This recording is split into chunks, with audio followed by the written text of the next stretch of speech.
नमस्कार 99 न्यूज़ गजिल पांचल की खबरों में आपका स्वागत है। मैं हूं तबरेज़ अनवर। बराकर के आरा डंगाल ईदगाह रोड इलाके में स्थित मुस्लिम प्री प्राइमरी स्कूल के सामने देर रात ज़ोरदार धमाके साथ भू धसान की घटना हुई है, जिससे स्कूल के सामने एक कोफ बन गया है, जिससे स्थानीय लोगों में दहशत का माहौल है।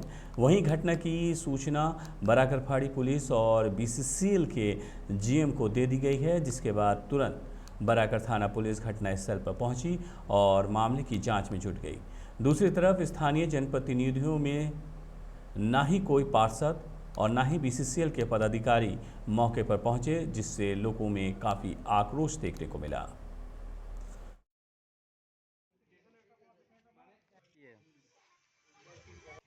पूरा खदाने है ये, पूरा बड़ा खदान। तो खदान है, इसका मतलब पहले बालू भराई बढ़िया से नहीं हो, जिसका कारण ये धसान हो रहा है। अच्छा, तो आप लोग का अभी क्या मांग है? हम लोग वही सब भरावटी करा है। तो आज हम कांटेक्ट कर रहे हैं, GM को कांटेक्ट करके आंदोलन चालू करना है, ताकि हम लोग को अविलंब में स्कूल को जायगा देने होगा और जो खर्चा BCCL को स्कूल का देना होगा। लेकिन देखा जाता दादा कि माइनॉरिटी एरिया में जब भी कुछ इस तरह का दुर्घटना होता है, BCCL इस पर कड़ा कार्रवाई नहीं लेती है, करती है। आखिर ऐसा क्यों? देखिए, ये नेता लोग का दोष है, आगे बढ़ा के घर में बैठ जाता है। तो यहाँ जो हम जिनके पास चाबी रहती है, हमारा जो कुक है यहाँ पर इस स्कूल में जो खाना बनाती है, वो हमको इन्फॉर्मेशन दी।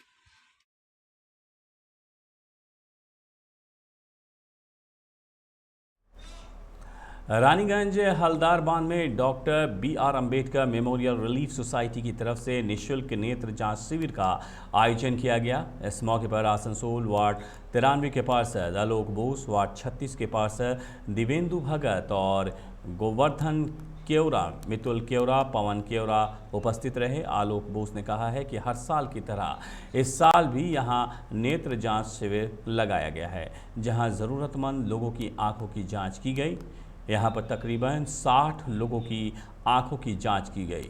दिवेंदु भगत ने कहा है कि आने वाले समय में वो ऐसी ही शिविरों का आयोजन अपने वार्ड में भी कराने की कोशिश करेंगे, जिससे उनके वार्ड के ज़रूरतमंद लोगों को भी मदद हो सके।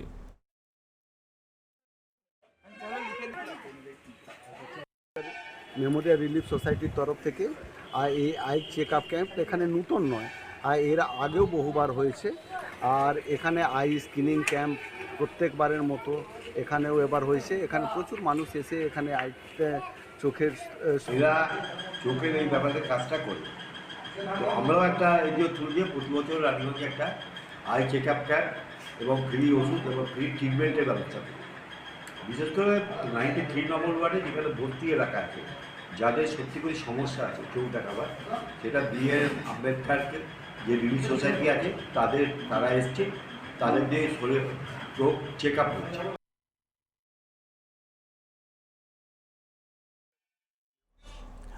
आसनसोल में मंगलवार की रात रेल प्रशासन ने डोरान कॉलोनी में स्थित विवेकानंद स्कूल को बुलडोज़र लगाकर ध्वस्त कर दिया। यह स्कूल रेलवे की ज़मीन पर पिछले 40 वर्षों से संचालित थी। रेल प्रशासन ने इस स्थान को खाली करने का नोटिस पहले ही स्कूल प्रबंधक को दिया था, पर स्कूल खाली नहीं किए जाने के बाद मंगलवार की रात 2 JCB मशीन लगाकर रात के अंधेरे में स्कूल बिल्डिंग को ध्वस्त कर दिया गया। हम आपको बता दें कि बीते 5 मई को रेल प्रशासन ने स्कूल का ताला तोड़कर सारा सामान जब्त कर लिया था, जिसके बाद विवाद बढ़ गया था। कई संगठन रेल प्रशासन की इस कार्रवाई का विरोध भी कर रहे थे।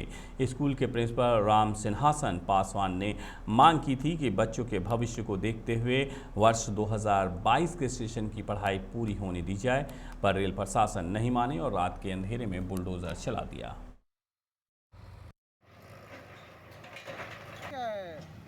आप देख ही रहे होंगे मेरे पीछे बुलडोज़र चलाया जा रहा है, और ये बुलडोज़र किसी इलीगल घर पे नहीं, किसी इलीगल संस्था पे नहीं है। ये बुलडोज़र एजुकेशन में चढ़ाया जा रहा है। ये बुलडोज़र आसनसोल के विवेकानंद स्कूल में चलाया जा रहा है, जो आसनसोल में विवेकानंद स्कूल था रेलवे के प्रॉपर्टी पे, जिसमें बच्चे पढ़ते थे, गरीब असहाय। आसनसोल के डूरंड में स्थित विवेकानंद स्कूल को रात के अंधेरे के ध्वस्त किए जाने के खिलाफ बुधवार को तृणमूल कांग्रेस के लोगों ने विरोध प्रदर्शन किया।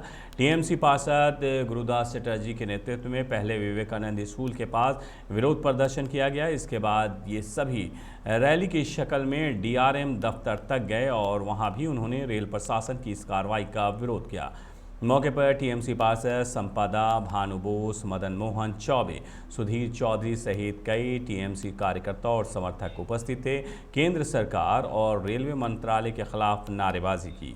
गुरुदास चटर्जी ने केंद्र की मोदी सरकार पर निशाना साधते हुए कहा कि हम जानते थे कि केंद्र की मोदी सरकार जन विरोधी है, किसान विरोधी है, लेकिन जिस तरह से रात के अंधेरे में एक स्कूल को गिरा दिया गया, उससे अब ये साबित हो गया है कि इस सरकार बच्चों के भी विरोधी हैं।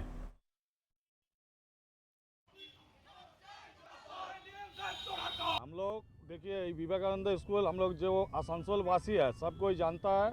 जो इधर से जाने का समय विवेकानंद स्कूल में 300-400 बच्चा यहाँ पढ़ता था, जो 1 से 8 क्लास तक था। लेकिन कल रात तोड़ने का कारण है ये है, जो रेल प्रशासन उस क्वार्टर को रक्षणाबेक्षण के लिए उद्योग लिया है, लेकिन क्वार्टर का इतना खतरा था कि उसको रक्षणाबेक्षण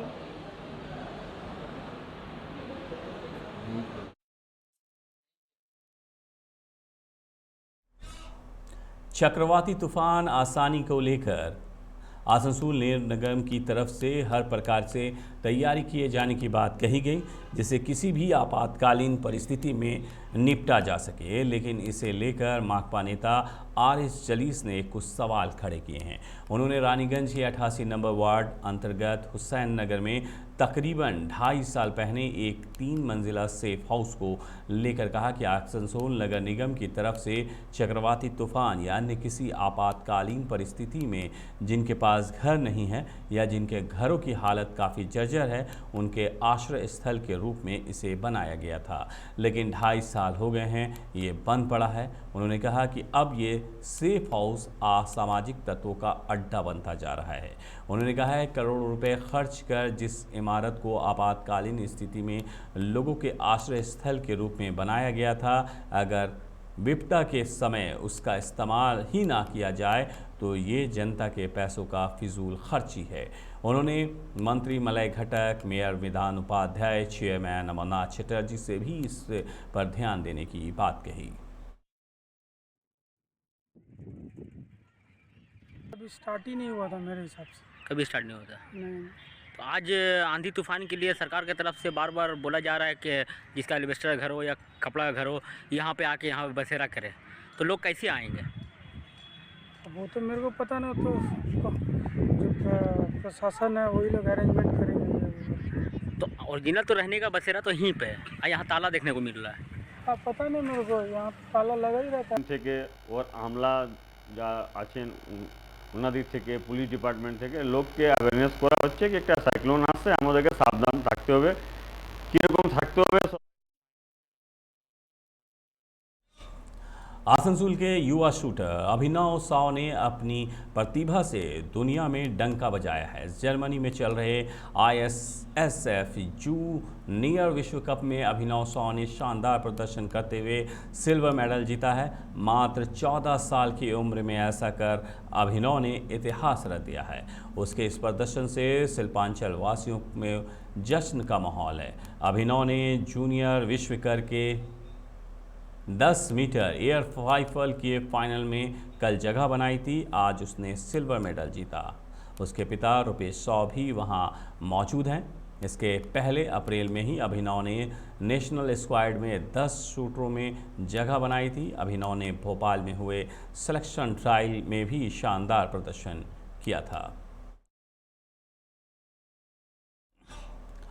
16 सूत्री मांगों को लेकर बुधवार को आदिवासी समाज के एक प्रतिनिधि मंडल ने पश्चिम बर्धमान जिला शासन को एक ज्ञापन सौंपा। इस बारे में आदिवासी समाज से जुड़े एक बलराम टुड्डू ने बताया है कि ज्ञापन के जरिए उन्होंने काजी नजरुल विश्वविद्यालय में संथाली विभाग खोलने, आसनसोल में आदिवासी समाज के छात्रों के लिए एक आवासीय विद्यालय बनाने सहित 16 सूत्री मांगों के समर्थन में ज्ञापन सौंपा गया।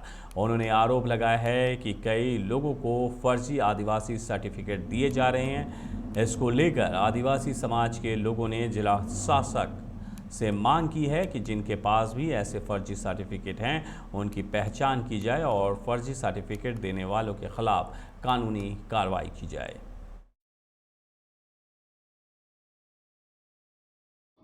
आज আমরা পশ্চিম বর্ধমান স্টুডেন্ট অ্যান্ড ইউথ ফোরামের পক্ষ থেকে 16 দফা দাবি নিয়ে ডিএম স্যারের কাছে আমরা দাবি পেশ করলাম।